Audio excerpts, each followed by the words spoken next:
born in 1976, was born on Djerba, an island off the coast of southern Tunisia, and grew up in Jerusalem, where he completed his art studies. Since 2005, he has been working on his art practice, mostly between Europe, Israel, and based in Tunisia in the last 8 years. In 2010, while working on a Jewish heritage project in Libya, which focused on documenting remains of Jewish Libyan community, he was kidnapped by the Libyan police. And if you're interested in that, you can check out our program from yesterday, the recording of it. And in the last 8 years, after spending 7 transformative years in his birthplace, Tunisia, Rafram is set to launch his exhibition and book, The Good 7 Years, at Tunis B7L9, the country's largest non-commercial art space. This historical event marks the first exhibition by a Jewish artist in modern Tunisia, sparking innovative explorations of Jewish identity. So in this conversation, we're going to explore his time in Tunisia, and the upcoming exhibition, seeing also footage that has yet to be seen. It's all very, very new. So thank you for having us. And we are going to share screen. Hi, Rafram. Hi. Thank you for being here after all. Yes. Of this, a lot of opening. So you've been in Tunisia now for 8 years. Yeah. And before we jump into the presentation, can you just say something about the title of the book and the exhibition, The Good 7 Years? It's a bit, I mean, after 8 years, it's called the 7 good years because it's a better number. I'm a bit in doubt if it were a good 7 years or good 7 years to come, according to also to the dream of Pharaoh and the biblical story in Yosef, of course, and Pharaoh.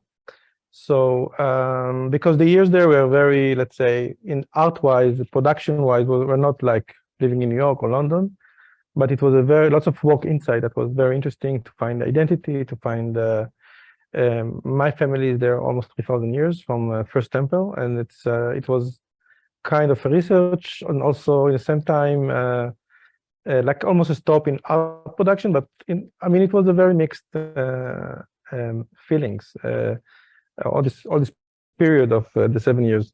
So the book name is 7 Good Years, and on it I did a mascot of a hand holding 5 fishes, one of my painting, my signature paintings, and it's connected to luck, to miss, to fortune, not fortune, what's to come and what has been, and it's basically raising questions more than answering. So we're gonna start, and actually I know that this exhibition and book, they're intertwined with your own family stories. So we'll start with this, and if you can share. Yeah, I was not born yet. It's my parents' wedding around 1972 in Djerba, in the island. In Djerba, in the South Tunisia, where you have this tradition of evil eye. I mean, people are afraid of when you are very handsome, or smart or successful, people say good things about you or bad things, and it's an evil eye is like basically coming. Evil eye is mostly something inside you or something that you can interpret. And around in the last 200 years at least, there are paintings of hand holding 5 fish outside of a house. This is a black and white photo, but I painted it in black, so in blue, but it's a black and white photo. And the names on the door is Hatan Moshe, the bride Moshe, and the Akala Haviva, the bride Haviva and the groom Moshe. And this fish painting is also part of my work. We're going to talk about it later a bit. And who are Moshe and Haviva? They are my parents, of course. And I was born behind these doors a few years later by a Maltese woman. She pulled me out. And this is a family photo, probably my first one as a family. I'm on the carpet, looking on the left. And my brother, sister, my parents, and my aunt, Julie, because she's not married yet, so she's still part of the family. And this is the same house where I was born. I was born in a house. In Djerba? In Djerba, yes, in the island. Okay. So this is basically, we did the map because we are in the USA and not many people know where things are. I'm joking, but it's like Djerba is maybe known by the name, but not by location. So Djerba is an island in the south. I don't know if you can see it in the south. It's actually also in a bay, which makes it topography very, very interesting. So the island is almost Sahara Island, like the desert island, and it's still surrounded by sea. It's historically it's connected to also the Greek mythology. It's called the Lotus Eaters Island in the Greek mythology. And it's also home for the oldest living Jewish community in the world. It's like my mother's side, they are from First Temple. There's a family of Kohen Gadol, a high priest. They fled to Carthago, which is in the north of Tunisia today, and they were rejected there by the Jews, and they went to Djerba, to the islands. And that's more like where we are. We are basically in the middle of Mediterranean, as you can see. Italy is a bit east from us, from Tunis. It used to be Carthago. Carthago used to rule on the west part of the Mediterranean, and Rome used to rule on the east part of the Mediterranean. So Spain, France, Algiers, Morocco today were Carthage and Carthago in Hebrew and Phoenician. How you say it in English? Probably Carthago, no? Carthago. Carthage, okay. Carthage, okay.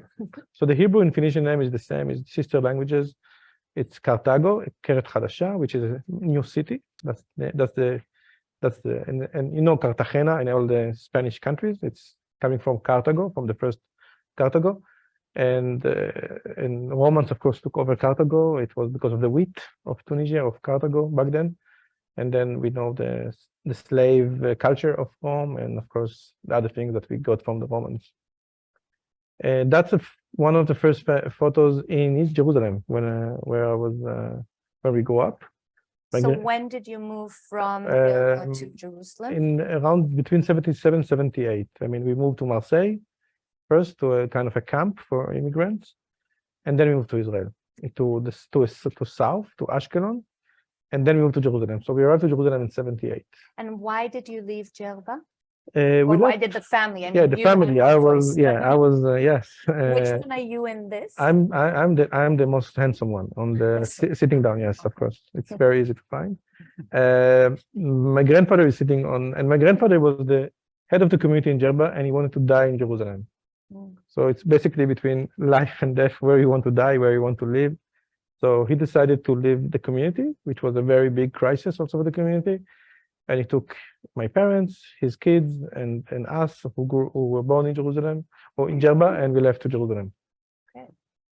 So this is a big skip. Yes, a big skip. But before we understand what you're seeing on the screen, we're going to skip first to your journey into art. And if you can say where you studied art and how you came about to do it. So I didn't come from an artistic family or family who work with art. We are from the south of Tunisia. I mean, let's say modernism didn't come to Djerba, to the island, in any form or shape. The rabbis of Djerba until today, they are very, very strict, and they blocked every attempt of the French or even modern Jews to penetrate the island. The island is really surrounded by sea and by limitations. You cannot study any Latin letters even in the island. It's only if you want to study that as a Jew, you need to move to Tunis, capital, or out of the island. Tunis, the capital, was full of poets, painters, everything, but Djerba didn't have it. And also as immigrants in Jerusalem, it was not something you aspire to. I mean, we didn't know even it exists as kids. Art in general, culture. And I just discovered it exists somehow. I didn't know I'm going to be an artist, but I went to some exams basically in schools in Bezalel, in Musrara. Musrara was the school I chose. Musrara is a school in a very old Arabic building in Jerusalem, on the line between East and West.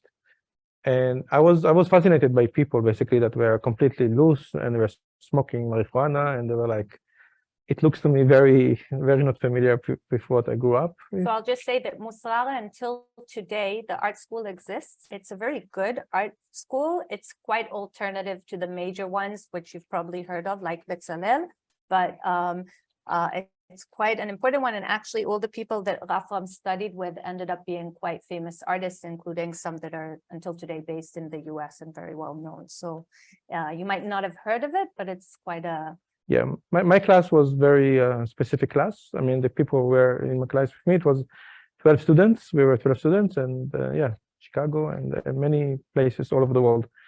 And after 1 year or two, I was I didn't still understand who I am and what I'm doing here and what exactly my research, what exactly what I want to see, what I want to make. But I was impressed highly from this kind of wisdom called visual wisdom. That's what I called it in a way. How you create a shape, how you create things that are basically smart, beautiful. We can have many titles to art. What is art? And slowly, also, my family didn't know what I'm doing. They were quite sure I'm not doing anything. They didn't know what I do actually, because it was not practical job. It was nothing.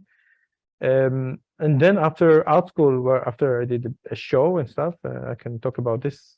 So maybe tell us about your trip to Italy and what you ended up doing there, because that is what ended up bringing you back also to Tunisia. Yeah. So in 2000, in the end of school in 2004, in the summer, before a few months before, I heard about this program in Biella, which is a city between Milan and Turin in North Italy, which is the home of an artist called Michelangelo Pistoletto. It's here in the photo.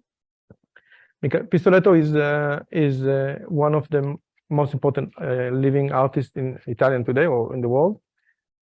And he's from a movement called Arte Povera, which is poor art. And it was a group of artists that were building mostly things from recyclable stuff, from things that found stuff in the street. And he's, I think, one of the only one who's still alive, because most of them commit suicide for some reasons, from South Italy mostly. And Pistoletto had this kind of foundation that was inviting young artists to study a bit social sculpture, which means kind of like art inside the public space and working with people, and in general, like a few months of residency, which was very, very interesting. And I was sending my works that I just did as a very young artist student there. It was no email. There was no email. I sent it in a package. It arrived to Italy, and I got a phone call from him a few weeks later that I was accepted and invited, and the flight ticket is waiting for me. And I think that summer basically was some interesting summer for me, that I met many other graduates of art schools from all over the world, and we communicated and we worked a lot together on mirrors of Pistoletto that you can see his major pieces. Here is breaking a mirror in the opening of Venice Biennial. This is one of his important pieces, is a mirror, basically. So he's breaking one, and it's all about what the objects see in front of the mirror. And we used to make cubes, and we met many artists and many curators, and slowly I got into this world of art. I'm still watching it, but it was one of the most important times, basically. So one of the things we mentioned, or when we talked earlier, was really that's something that brought you back to Tunisia and to Djerba. So Yeah. maybe we'll show this short video that you filmed, and I'll explain about it. Do you want to first explain? Yeah. That? So in August on that year, it was a vacation, because Italians, when it's hot, they don't do anything. So I went to more hottest place. I went to Tunisia. I took a boat from Italy, and I arrived to Tunisia for the first time since I was born. My aunt was in Tunis, the sister of my mother. I had dinner in her house. In the morning, I took a bus to Djerba, to the island. It's like 8-9 hours. My cousin waited for me there, and I had a video camera, basically. And I just shot videos there. A few weeks before, I was in a music festival, and somebody told me I look like Morton Feldman, which was a very famous composer and pianist. And I was listening to him in headphones on the boat. So this is the soundtrack also of the video. And it's basically fragments from Jewish life in Djerba. First time, I'm there. So it's very mostly watching. So like 2-3 minutes. So we'll see the video and then talk a little bit more about that.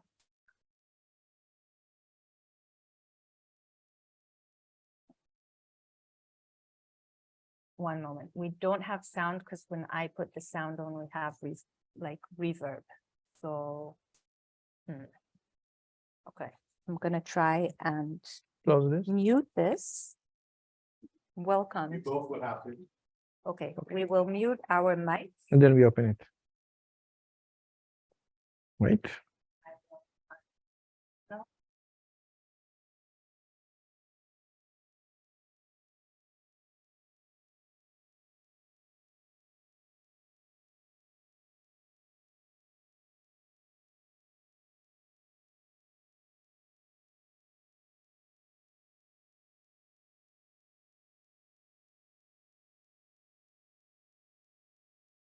Okay, perfect. Thank you. So we're going to try this.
Well, one moment. I'm gonna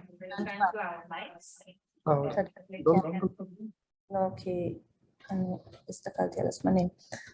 Okay. Can you hear us?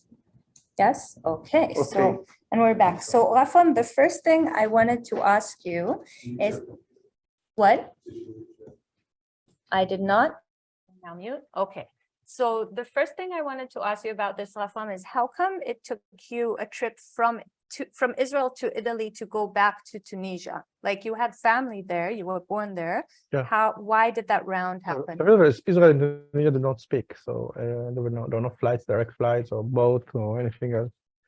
And it's a very weird way. I mean, because we have this thing that we are in Djerba, we are looking at Jerusalem, we're looking at Djerba, but we need to go through another country to see it.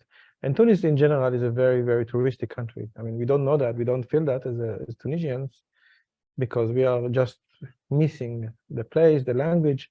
But when you are in Italy, you see boats going to Tunis, you see commercials going to the beach in Tunis, and suddenly it became an option. And we can see from the fragments that it's really kind of you looking, and it feels very fresh of kind of seeing things for the first time.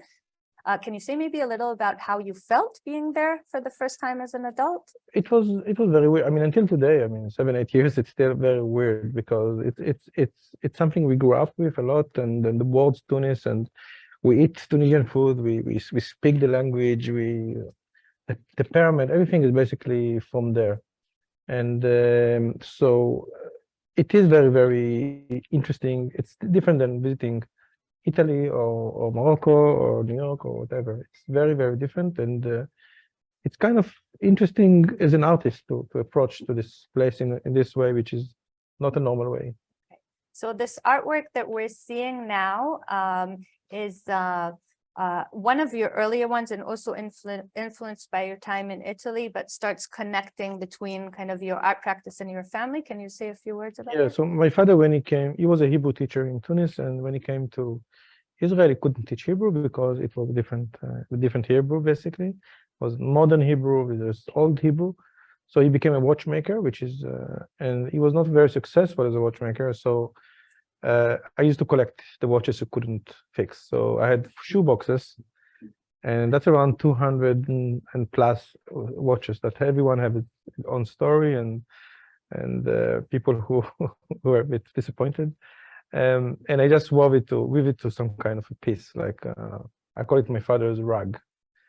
And it's have to do with my father's expectation for me, and also, I mean, what do I do? Do I make money? Do I make a salary? What exactly do I do? I mean, because this is something very hard to explain until today. And this is another thing maybe related to my mother or more. My mother, so So this is like let's say late work, like 5-6 years ago. It was shown in a museum called Mucem in Marseille. And this museum is actually located exactly where immigrants, where we used to stay when we moved to Israel. And they invited me to do a show about immigration, and I did a few new pieces. This piece called The Fish Smuggler, and it's connected to how I travel with fish to my mother in Jerusalem. My mother knew a lot about fish in Tunis, the season and when and what exactly the type of fish I should bring. So every time before I came, she would tell me, please bring me a few fish to the couscous that we're gonna eat. So I had a suitcase and I was freezing the fish and traveling the fish in some kind of a box. And the airport always they were like very, very scared to see all the fish faces, and the fish always angry when they get caught. So I guess it was very like the eyebrows were like. And I did a piece called The Fish Smuggler, and it's a series of fish in a suitcase that were done by the radiologist I know that doesn't talk to me anymore because I forgot the fish in his office for the weekend. But anyway, this piece is usually shown on a kind of like a light box, basically. That's another one. That's actually Baris, yes, it's yeah. And this is a very long. It's actually a painting of a mural painting on the wall. This is one in Northern Ireland after Belfast in Antrim Coast. This is the biggest collection of fish painting I have. It's 11 houses, one after another. It's started. I talked about it in the first slide of my parents. This is about Evil Eye. I did it in 2006. Oh, nice. 2006 in Djerba. This is a service to family that asked me to paint a fish. And since 2011-12, some curator in Germany asked me to do the painting on the gallery. And since then, it's quite wide open. And I did more than 150 times, including here in Orange County for 3 times and 1 in San Francisco last weekend. Can you just say, you did it as a service. So can you explain how that started and who was doing it before you in Djerba? So basically, in Djerba, people do that on their houses. There was a guy that used to do it a lot. He stopped doing that. And I replaced him, and I got paid for that. It was a service, like somebody come and fixing your roof. It was not an artwork, okay? You need to be precise about it. And then since 2011, it became an artwork, but still a service. So I don't ask money. I ask people to cook fish for me in return. So what do? I'm around the world. I just paint the fish. I eat, and I'm happy. They're happy. I mean, we protect each other basically. And this is like, and people like a few days ago they asked me to sign on it, but this is the signature itself. Okay, this is the painting. This is the work. It's a service again, and it will come in mosaic soon. We'll want to see some because I start working a bit in mosaic, but the painting itself is very, very classic to what we do in Djerba. So we're moving to a few works that are more recent to kind of understand also how your art became connected with life and with Tunisia and with food. So can you describe and say a little bit about this work? So this work, it's called Black Couscous. It's connected to, basically, it's like a metaphor to dark food. Dark food, I mean, rice, couscous, all these things that are dark, that became more expensive in the last years because of organic revolution, because of industrialization of the wheat, that poor people used to have the dark food, and rich used to have white food in the 50s, 60s in Tunisia.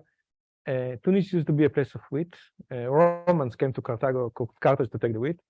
And the indigenous people of Tunisia in the south, that some of them are Jews and Amazigh, like my mother family, they all had diabetes in the 50s and 60s. And since then, it's a big disease that goes around because of the couscous change, the bread change. Barley is missing. Barley, we used to make couscous from barley. All these things are missing. That we have only the industrialized wheat. And this work was done. This is the biggest one in Jerusalem on one of the rooftops. It took 3 months we basically planted barley, 6 kinds of barley. It took 3 months to grow. And you see that the size, it's really giant. And there's one like this was also done in Brooklyn, in New York, and one in Germany, in Leipzig. And basically, in this piece, I'm just sitting inside the field. I'm a very small person there. Here I'm big, but in the field I'm very small, and people come and visit me. In this performance, we did like around 1,000 visitors, group of 3 or 5 or 3, 4, 5 people, and we basically talk about food politics, about life, about what is art, what is life, and we were just doing that. And I had assistants there that we could get the people and like every 15 minutes to change them. Yes. And this is the piece. And one moment, these works appear in your book now, The Good Yes. 7 Years. So in the book, right? I've only the works from the last 7 years. So yes, this one is, yeah. This work was one of the first one I did when I arrived to Tunisia. So I lived by this door, this quite big door. I mean, we have many beautiful doors in Tunisia. You can see lots of nails and lots of like types. There's like Star of David on the top, and there is moon, and there is a cross. There is all kinds of stuff. And the question of a door of a house, what is your house? Is it safe? It's very related to Jews, Arabs, Jews in Tunisia. Is it a safe home? And what I did a replica of this door with blue safety matches, 11,000 blue safety matches I put, and a video piece next to it of 2 friends who played a song by Louisa Tunisia, which is a Jewish singer, called Bab Darek, the door of your house. And this video basically is dimmed out to black during the video, and next to it is this big wooden door with the 11,000 matches. So you have a smell of this kind of like sulfate, we call it, gofrit. Yeah. Sulfate, yeah. Sulfate, yeah. So this is called Bab Mahwouk, burn door. How many years into your time in Tunis were you in? 1 year. 1 year. So Yeah. these questions of where your home is and where. It's before we came to Tunis. We know this is the question we ask. It's a video now. Okay, Yes. let's mute, no? So we're gonna we're gonna show another video. It's just 1 minute long, so we're gonna see all of it. Do you prefer talking about it before or after? I think before, and there's another video after that. Right, the Like 3 making minutes. of is So after. I'll talk about I will talk about these 2 videos, okay? Okay. So we do mute, and then we don't mute again. So the first mute is the first video. So you see this place. It looks familiar because Star Wars, where Star Wars was shot, but they didn't shoot Star Wars where it was where my mother grew up in South Tunisia. This kind of like structure of houses is where she grew up, and there was the only synagogue in this village. Was my mother used to be there a lot. Women usually don't go to synagogue, very Orthodox society, but Okay, we forgot to ask people to silence their phone, but someone's phone is ringing. If you can. Yeah. I can call them again. And what I did a video. So last summer was a very important summer for me. Wow, last summer was a important summer for me because I did works called site specific. Site specific in art, in the art terminology, is a piece that exists mainly in the same space. It's not like gallery space that is very disconnected, like white walls, but it's a space that exists and get its power from the location where it is. It can be a public walk in the street where you can see. And I did a series of 4 big pieces in the south of Tunisia, partly connected to my family history and stuff. So one work, it was that called Sand Taking Over. If the synagogue basically was taken over by the sand, it was very, yes, it's very, very close to the Sahara Desert, the synagogue. And I made a boat, a wooden boat, and I put it inside the synagogue. And there was the song, a piyut from Rosh Hashanah called Shoef Am Oved, which is like the style of Djerba. And I asked a woman, a friend, she's an actress in Tunis, she's not Jew, but she read it from Hebrew letters, and she was singing it. And that was one of the works. And kids from the village came in, and old people came, and we talked about the Jews that left in the 70s. And another piece was building a tent, basically where the father of my mother come from, connected to a period, to menstruation, habits of Amazigh and Jewish women from the old community that used to be sent to a dark room, like very other primitive societies. And I built a black tent. Another piece was basically taking kind of like octopus catcher, which is like a terracotta, like a jar, because jarouche is the same root. And I wrote on them in Hebrew letters, but in Tunisian language, the word when you came back, Okta Sharjat. So it's all like 3 pieces. So there's going to be a video about the synagogue, and then a video about the other pieces, and then we can speak about it. I think also the next video is the making of. The making of, yes. It's Right. the making of, So yeah.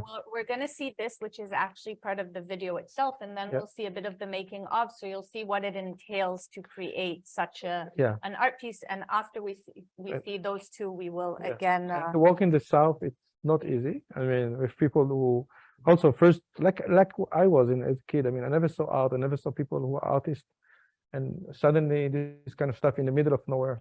So. Okay, I mute myself. Yeah? You mute. I will mute too. I need you to unmute me.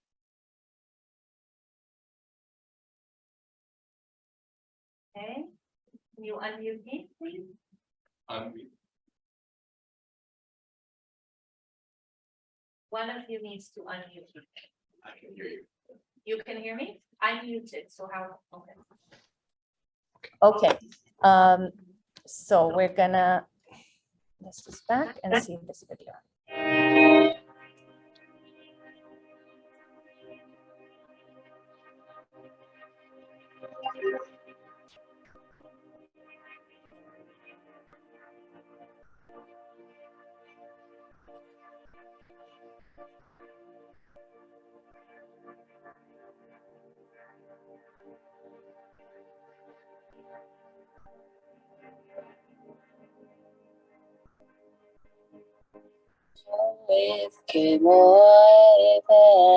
שואף כמו עבד, ישב ליד רבו, חסך בראש עליו, כוחש את החובו.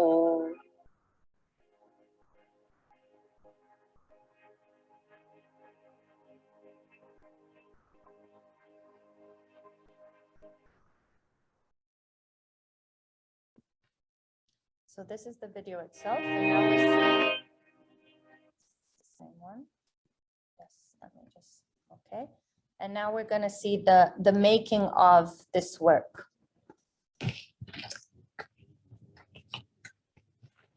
Can you hear me while you're seeing the video? Okay, so I will say, I can't.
ماشي كل واحد خلي عباد 8000 كل واحد 7000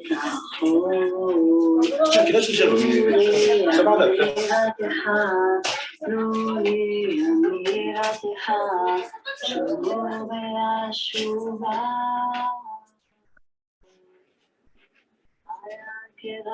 أنا تمني أنا منوني أنا منوني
ابدا اي واحد في المدينين يجيب لي واحد ثاني ياخذ حرازيه ولا العكس مستحيل.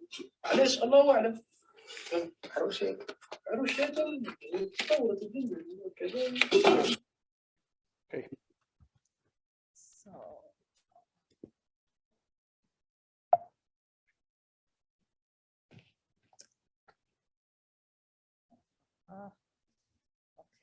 how do I do this? I want the next slide.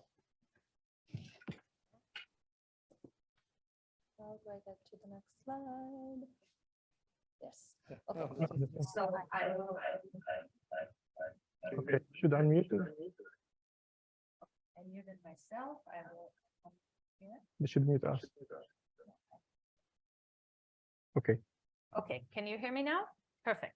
So the one thing before, because we watched this making of, and I think it's very powerful because actually what once creating works in those places, a lot happens. So basically you place this boat in an old synagogue, and we saw you cleaning with a lot of people. So can you say a little bit about that process and also why you placed a boat in an old deserted synagogue? So the idea was, first of all, to fill there were lots of dirt and sand in the synagogue.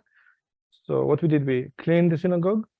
Me and my assistant knew that she was there, and then we brought a truck full of sand, which is easy because the Sahara is very close.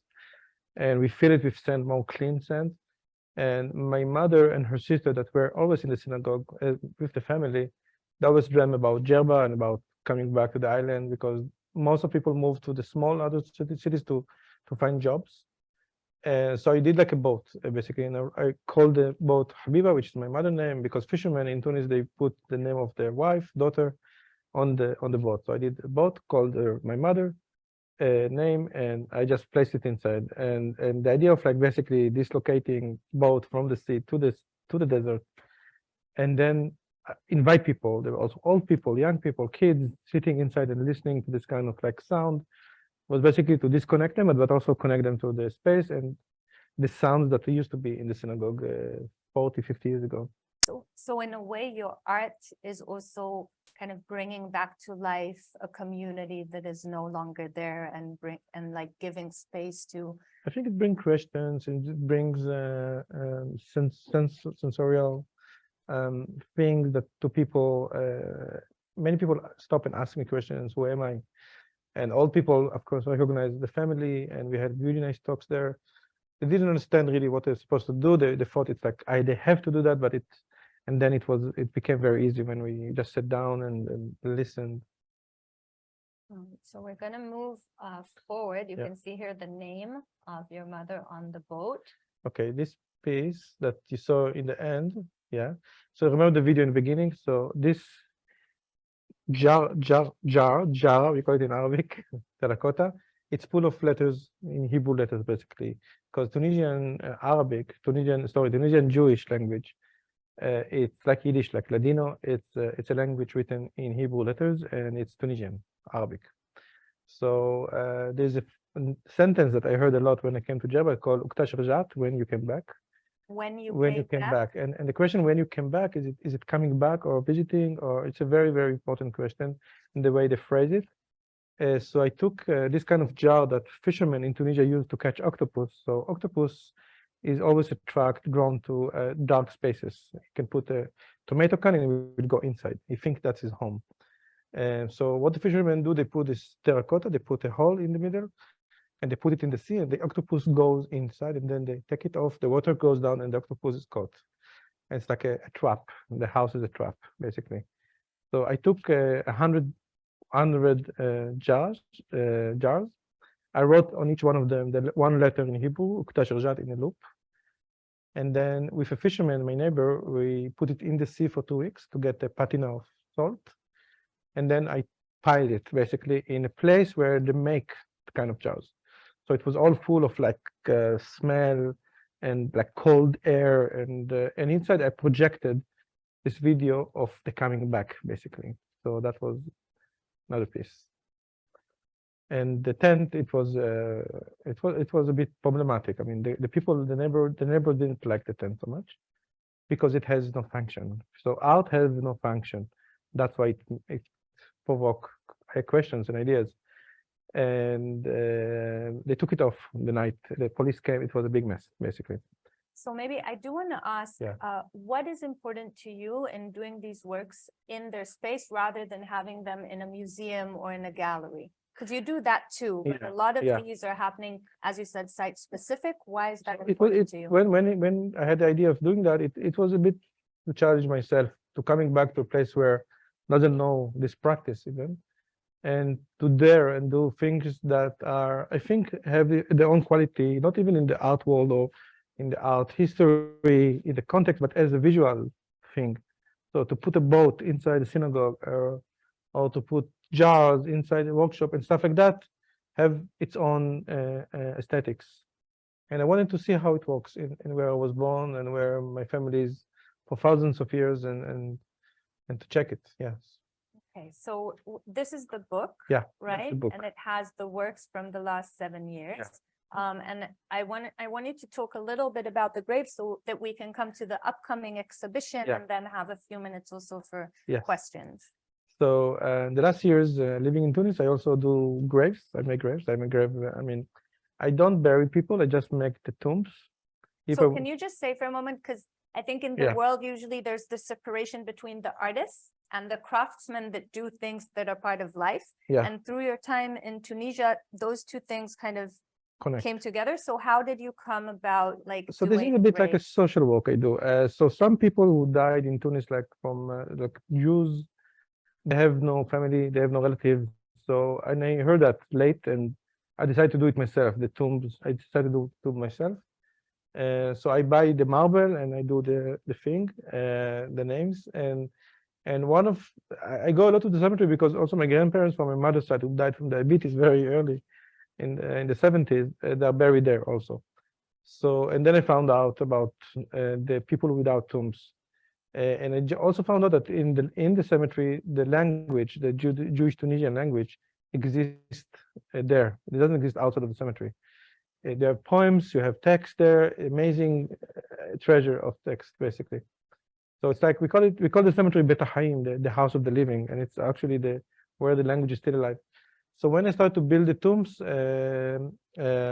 I was collecting money a bit until I have enough, and I was making this and I'm making another two, and the names there, it's always people I met or knew or heard of, and I also always put the Judeo-Tunisian text on the marble. Basically, this is part of the work. This is already this old one of the previous one was there, and this is a Judeo-Tunisian text that is written by hand. It's called Malek, which is like hanged, that is almost like Sanskrit, and this is from my grandfather printing house, and that's leading to the next piece that actually was not exhibited yet. So I think I'm showing here two pieces from the next show. No, even more. Okay. So can you just explain what they're seeing? And so basically, I started to think about the cemetery, what to do with the cemetery as a visual idea. And so the cemetery was in the beginning the center of town in the Passage. It's called Passage because the metro is passing there.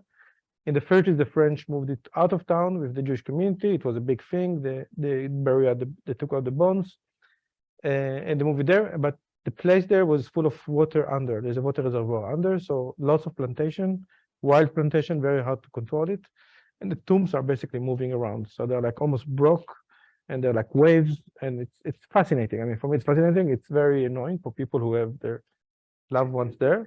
And so what I did, and there is a phenomenon last year that people taking their grandparents and moved it to Jerusalem. So these people who are dead there, they are basically almost nomads. They are moving from there to there. They are flying around. They're swimming around. They are everywhere. And what I did like kind of a kit, like a walking cemetery. So I built a big bird cage. so one moment, this work is going to be in your new exhibition opening the end of August in Tunisia. Just say how large is this bird cage? I don't know if in Libras, but it's 2 meters How it's a much bit is higher 50 than meters? me. It's a bit higher than me. 6'5". No, it's more. It's 6'4", maybe. Yeah, it's a bit higher than me. And basically it contains inside the parts of the Jewish cemetery. So I made a few marble pieces and with names and text, and I broke them.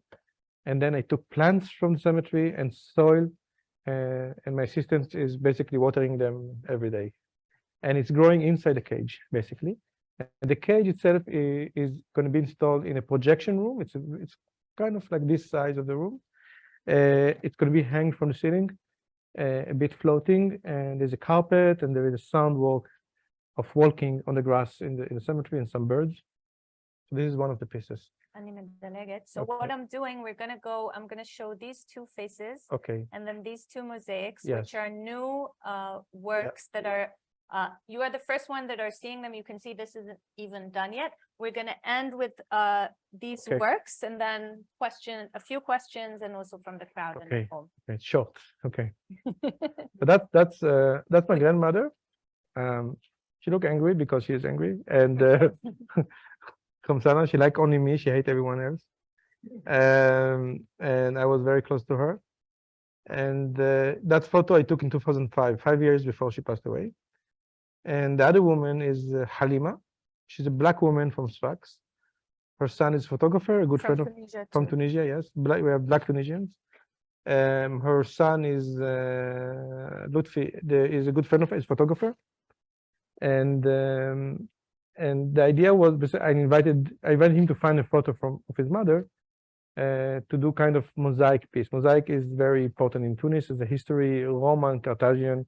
It's how history is told, and also modern Tunisia people do mosaic of the leaders, and who is missing mostly is Jews and black and women. And this piece called History Class, basically two pieces on the wall of absent women, basically absent characters in Tunisian history. So the technique is basically called micro mosaic. The face is done with very tiny stones. Around here we have around 12 shades. In the other one, 7 shades that we use in the oven to make the shades more. And then the cloth itself called shefshari, it's more bigger stones, which is like half centimeter. And so just before we open up for questions, I do want to ask you this choice of portraying two women. Yeah. One your grandmother, Jewish, one black. Yeah. Can you say a little bit about that and the choice that you made? I mean, first of all, in the Arab world, in North Africa, you have lots of black community because we are in Africa, and there are people who are moving, of course, naturally between areas in Africa. And Jews and black used to be in North Africa minorities, both of us, and we had the same destiny as each other. I mean, we had the same problems with coping with the government, with the colonial rules and stuff. And what happened in Morocco, for example, that black and Jews used to be a lot in the anti-Atlas area, and they work together. And even you have black there in Sukkot, they drink rock juice. They have all kinds of interesting, very parallel things. Jews there, when they got power, they went away a bit from this like minority alliance, and they didn't look back. And in Tunis, I mean, we have lots of problems with black because of the EU now is trying to block the sub-Saharan going through Tunis to Europe.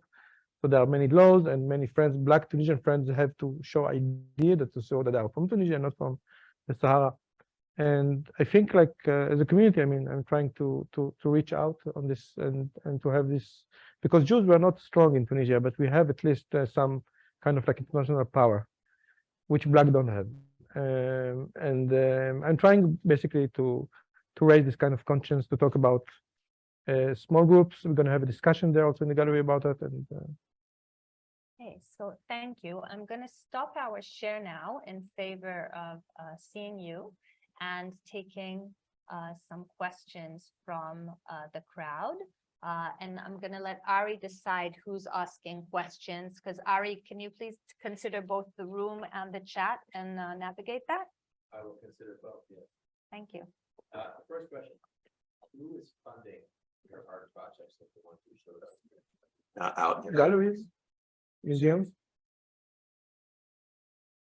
That's a very quick answer. Yeah. Right.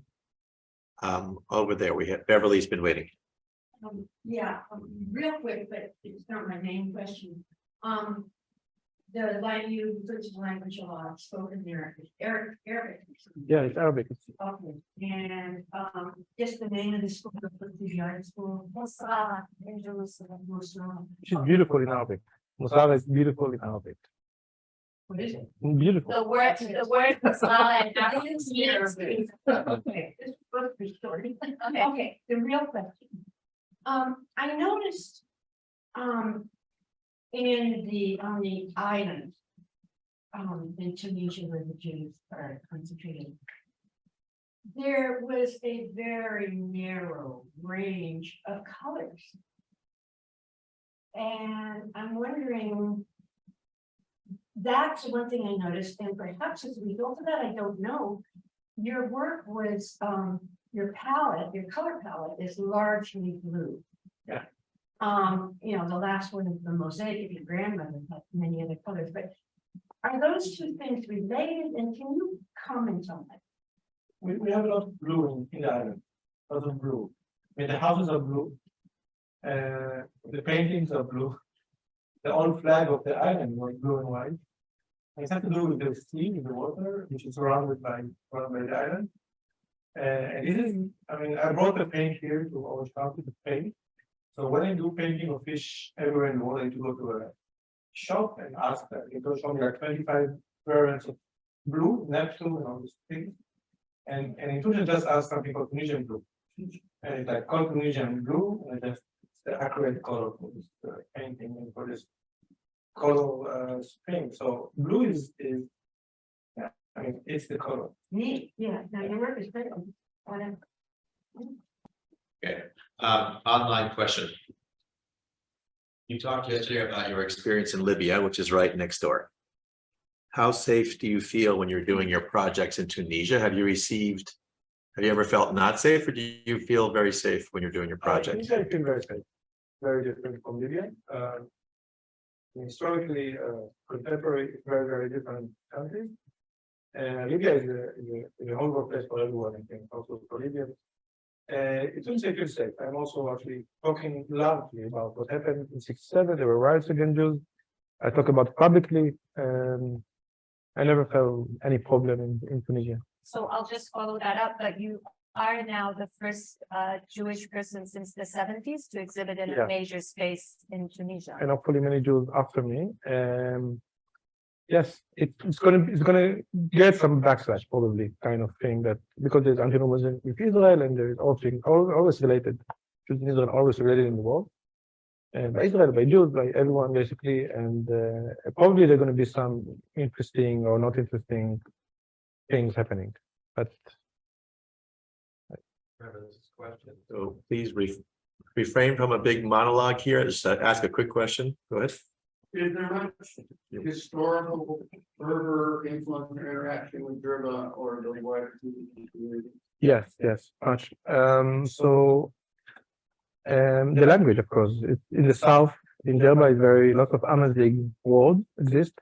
Also in Tunisian society, lots of Amazigh words exist. I mean, the word for fig is karmus, is not tin, and the word for pork is haluf and not hanzir. And the theory is that the Amazigh words are basically the words that were commonly used. So people used to eat a lot of pork and eat a lot of figs. But there are many words that are in the contemporary Tunisian that are Amazigh. And if you go to the island, to Djerba, you can find by the mosque, the Ibadi mosque. It's a small group of Islam, which are very, very, very nice people, and they have very beautiful white mosque. You can find kids talking Amazigh even. But you have all kinds of chains of mountains in the south that are houses in the mountains, like Shnini, and that Amazigh is the language. So for those of you, Spell that. You ask. Amazigh, AMAZIGH. and we will be sending in the follow-up email information about Berber and Amazigh cultures. Amazigh. Question about your family. Do they appreciate your art now? Do they see your art? Is anybody from your family going to your opening of your art in Tunisia? They know nothing about it. No, they know nothing about it. I mean, I try to explain, but my sisters know a lot, of course, my brothers and sisters, but the parent generation is still, I But mean, they're not coming to Tunisia for your exhibition? Is it not an opportunity for them no, to no, no, visit? no, they don't come to any exhibition, even in Jerusalem. They're not interested in this. My family in CSP, they have no idea what that means. Go ahead, question. I follow you on Instagram, and so thank you. I'll follow back. Thank you Don't for worry. the Yes. inspiration. Welcome to Southern California. I'm wondering to what extent you arrived back in Djerba, hearing the voices, feeling the presence of those ancestors, and to what extent that either helped you or kept you from creating this, what you created. Again? I need to hear the question again. That's right. So you know your ancestors' presence in Djerba, right? I mean, my grandfather had a printing house, and there's an essay written now about in the book for what I do, and these questions there are about if do I continue my grandfather work or not, or I do it from a different completely point of view because I'm an artist, and he was a head of community, functionalist. He had company that supported sick people. He had he negotiated with the Nazis about the life of the Jews. He did many things, and I'm an artist. So what is it, and what's the what I do that basically stays, and what's not stays, and how come basically many Tunisian Jews family don't care about what I do even. But at the same time, it's, I mean, I believe in art. First of all, I think it's something that stays if it's good for we say 500 years. Walter Benjamin said, if it's good. I mean, I don't know if mine is good, but it's like we try to get it good. And I think things like visual things stay, like other stuff. And my grandfather wrote books about the rabbis of Djerba, and I'm trying to write another memoir on people of Djerba, which is more, it's a bit different, but it's, for me, it's the same value. So another question to wrap up here.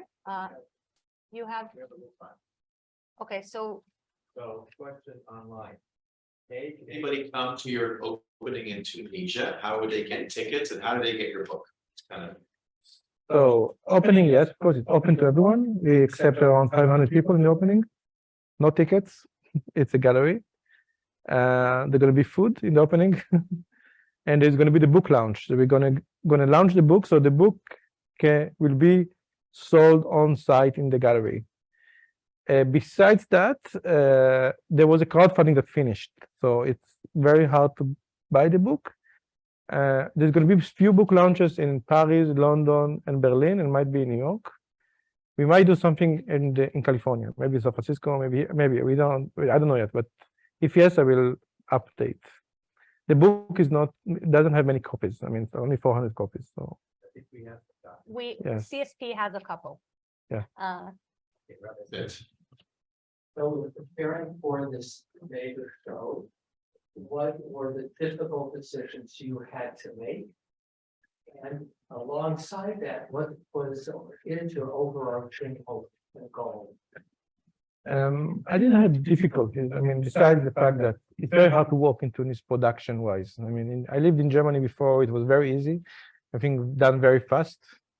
In Tunis, we need to do things very, very slow, but we have amazing materials to work with. Like I could not build this cage in Germany or do other stuff that I do. So it's still amazing. It's beautiful, everything. I don't know what I hope to achieve in art. I think it's all practice, basically. I practice my brain, my vision to do things always, and to get better in that, and to be more sensitive and more understanding about what I do. I hope people will come there open-minded, having their own questions or their own experiences from what they see, without trying to understand the pieces, which is always the case in conceptual work. It's like, what do you mean? What do you mean? No, I don't mean anything, just look. And that's what I really ask people to look all the time and have experience, even if they have no background in art or history or even Judaism, and just watch and try to, try to grow up, try to understand things, but you don't have to understand things. And for me, I mean, it is. I mean, many people will come to the show will never met a Jew even in their life, so it's going to be very interesting to see what's happening. And but we have some interactions with the audience. I'm going to do some interactions during the opening, so it's going to be interesting. So just maybe a two-folded questions to end. Yeah. It was a very unique choice for you. I mean, it's very rare that people from Israel move back to where they were born, and especially to a place like Tunisia. And I know you're standing now at a crossroads in terms of where you're going next. So if you can say a few words about your choice to move there, and where are you seeing yourself in the next 7 years? So yeah, I mean, I understand it's a very interesting decision what I did. Not very popular. Also because we learned that Arabs are the biggest enemy, more than Germans and more than anything else. And based on that, it was not easy. But for us in the family, Tunis was always a place. I think that I felt that I need to maintain this kind of like identity, although it was very like quite muted in Israel. The language, of course, the aesthetics, everything of that. It's part of who I am. It's part of. I mean, my family. We are from there. I mean, almost 3,000 years. It leaves marks on the skin. It leaves marks everywhere. I'm basically moving around. I become a nomad again after the show. I'm going to be a bit in South India to do some exhibition and Greece and other places. It's very open. I mean, I don't know where I'm going to go, but I might be back in Tunis. It's going to be more safe and so I don't know yet. I mean, but it's a very, very. I'm trying to this kind of home. I was living many years on the sea now, and it was very interesting to have a home after I was nomad for many years. But it's also a bit like closing. It's like a honey trap, and for me, I'm trying to have to open again. I mean, I'm getting 50 soon, so I don't know. Maybe I will go back, but we'll see. Thank you very much. Thank you, everyone here. Thank you, Rafram, for sharing your art, and good luck with your exhibition. And we'll be sharing the information, and you're obviously welcome to follow Rafram on Instagram. A lot is going on there, so it's fun. Thank you, everyone. We're looking forward to seeing you in our next CSP programs in person and online. Toda rabba.